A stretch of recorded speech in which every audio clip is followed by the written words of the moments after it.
Okay, now we're ready to add color. So this would be, I'm going to show you again with the pig, but the same technique would apply to putting color over any core wool base. Always knocking that piggy down. This, for example, is a unicorn body that I started covering with this pretty aqua blue. So we're going to take this piggy. As you see, the cheeks and nose are built up a little bit, but not completely finished, but it just gives me, lets me use a little less of the color. And the core wool is just less expensive and felts up a little easier than the colors. So you want to use core wool as often as you can, for as much as you can. Are we still in there? Okay. So I'm going to take a piece of the pink wool, and I've tried this many times over the years, and this seems to be the way I think works the best, is not to just try to cover the whole thing at once, but to cover little areas at a time so that you don't lose that definition that you worked so hard to get.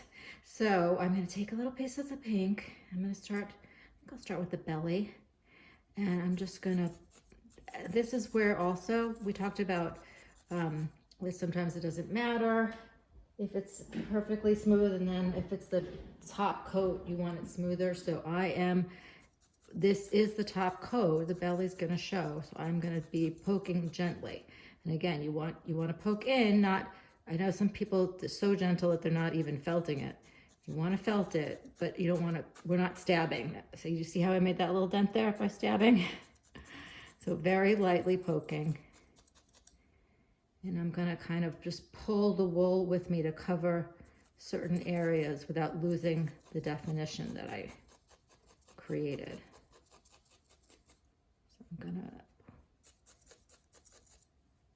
just want to light, I don't know if you could see that this is just a light piece. And if it winds up being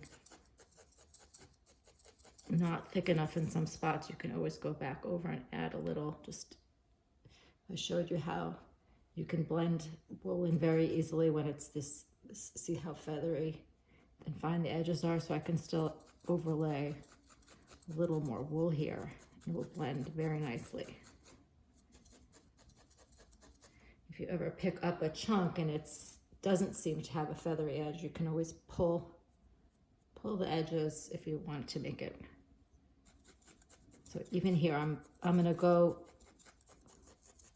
poke back in my indents around the leg. There's some wool on top, but I'm not worried that's thinner because I'm gonna go back over that area. And you could pull pieces off.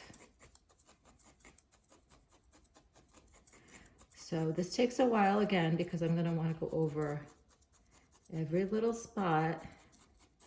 If you don't, any spot you don't get is not going to be felted. It's not going to be firmly attached, and you don't want to be able to see. I could still pull this off. I want to be able to eventually have a finish that you can't really pull it off. So I would keep going, and do one section at a time. So then I take a piece, just like how we built up the arm in the first place. I'm going to take a piece and put it over the arm and blend it around.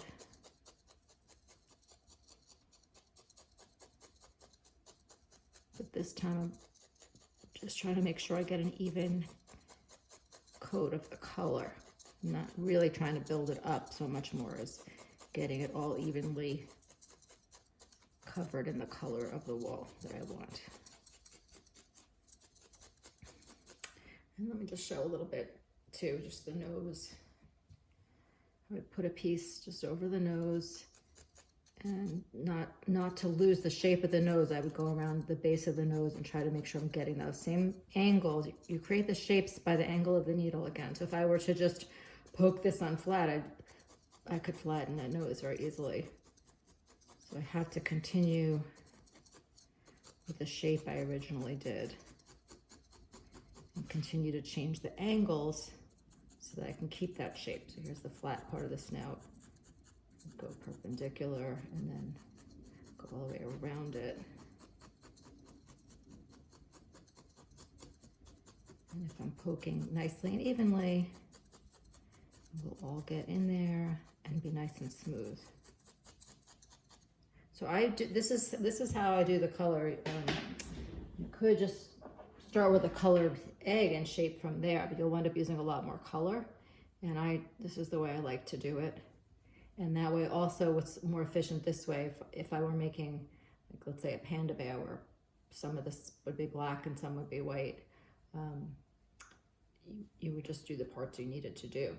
So I'm not gonna, we'll do this in live class, we'll cover the whole thing, but I'm not gonna make you sit here and watch me cover this whole thing. But you just keep going like that all around with sections of pink, add it on, felt it down, and pay attention to preserving the shapes that you already formed underneath with the core wool. And that's it. Next up,